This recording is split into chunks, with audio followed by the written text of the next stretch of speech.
வணக்கம் எஸ்வி அக்காச்சி. இன்றைக்கி நாங்கள் தேங்காய் பூ ரொட்டியும் கட்டை சம்பலும் செய்ய போகிறோம்.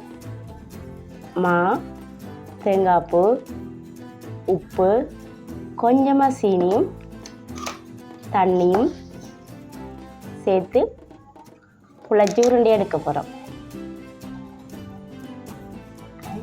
வடிவாக கொஞ்சம் கொஞ்சமாக தண்ணி விட்டு குழச்சி சின்ன சின்ன உருண்டையாக எடுக்கணும். எங்களோட வீட்டில் நாங்கள் எல்லோரும் கூட்டு குடும்பமாக இருக்கிறபடியாக 1 கிலோ மாவு எடுத்துருக்குறோம். அதால் தேங்காய் பூ அதிகமாக போட்டு அதை வடிவாக குழச்சி சின்ன உருண்டையெல்லாம் எடுக்க போகிறோம்.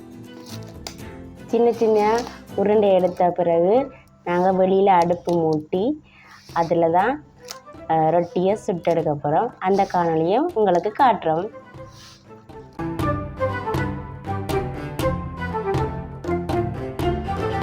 இப்போ நாங்கள் கட்டை சம்பல் எப்படி செய்கிறேன்ட்டு பார்ப்போம். கொஞ்சம் சேர்த்து எடுப்போம்.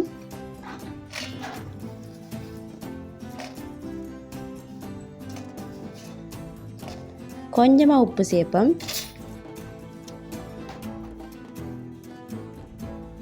பூடு,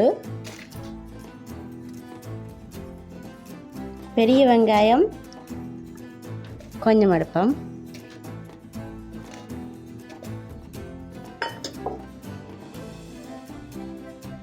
கொஞ்சம் தண்ணியும் சேர்ப்போம். இதை நாங்கள் கிரைண்டரில் அடிச்செடுப்போம்.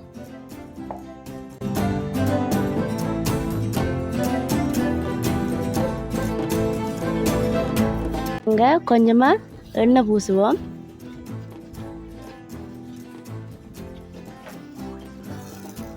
போடுவோம்.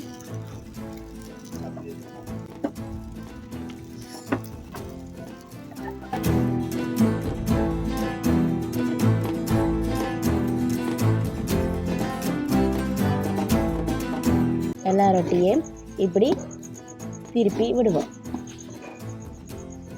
தேங்காய் பூ ரொட்டி என்றால் இதுக்கு அதிகம் எண்ணெய் பாய்க்க தேவையில்லை. இதை நாங்கள் இப்படி சுட்டு எடுப்போம்.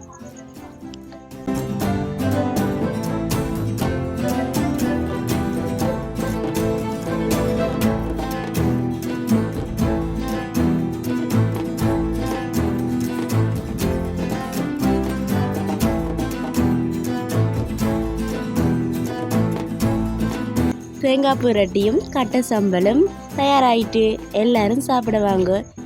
இதே மாதிரி இன்னொரு காணொளியில் உங்களை சந்திக்கிறேன்.